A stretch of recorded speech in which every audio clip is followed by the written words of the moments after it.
Bullying is always an important and timely topic in adolescence, but it is particularly interesting at the moment. I think there's a real feeling that there's a lot of bullying going on, and if you talk to young people, it's something that they always identify as important, and they see very much wrapped up in their own outcomes. So they connect it to what makes them feel happy or sad, and adjusted. So. I think it's really critical that we respond to things that young people think are important, and we do get the sense this is something that is very much being discussed at the moment.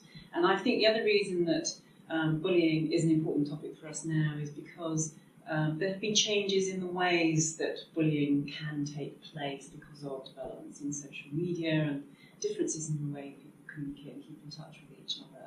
So there's very much an interest in whether that's good or bad for young people and how they might use those new forms of technology.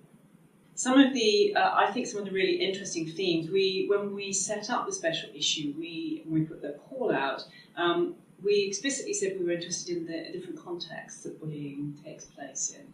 And I was very interested in the fact that we've had 3 papers in the special issue which are all about the classroom context and the role of teachers. And I think one of the really, as an editorial team, that we find absolutely fascinating about the age group is the importance of the social context. That is so much part of what makes adolescence such an interesting time. When you're moving out of your family of origin and you're in the world, and your peer groups are so critically important.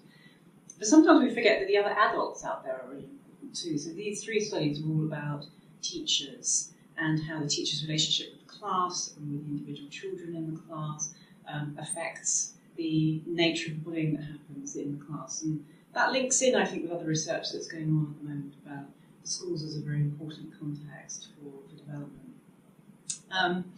Another theme that we had coming out in the bullying special issue was around the differences between different types of bullying, and particularly the difference between sort of face-to-face interactions and online interactions.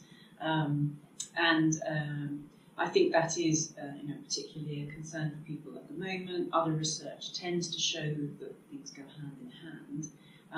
But there's a couple of interesting studies in the special issue, one of which just shows the way in which young people react to those forms of bullying can be different. So they will react as bystanders, so to speak, differently if it's right in front of them to if it's happening online. And in fact, they're less likely to intervene, less likely to express a view if it's online. So in some senses, you might think that is a reason why the online stuff is a bit more dangerous, in that there's less moderation by the rest of the peer group. So that was an interesting. At Hagell Adolescence, we pride ourselves on being really truly international.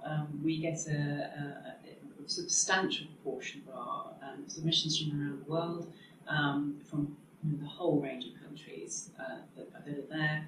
And one of the things that always interests us is the distinction between the sort of the general experience of being an adolescence dependent, regardless of where you are in the country that you're living in, and then the specifics that do come from the context that you're in. And I think both of those things were reflected in the special issue. So we have, just in the the selection of 12 or 13 papers that we've got, we have papers from a range of countries, so many that I have to write them down, to Canada, the Netherlands, Italy, Chile, Australia, the Philippines, Germany, America.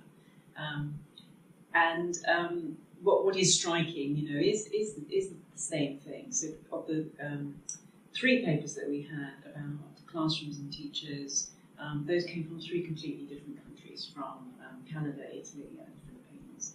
So there are some common themes, but the sort of detail of what's happening to people is dictated a bit by their precise location, whether that's in a high school in America or a secondary school in the Philippines. Your experiences will be a bit different.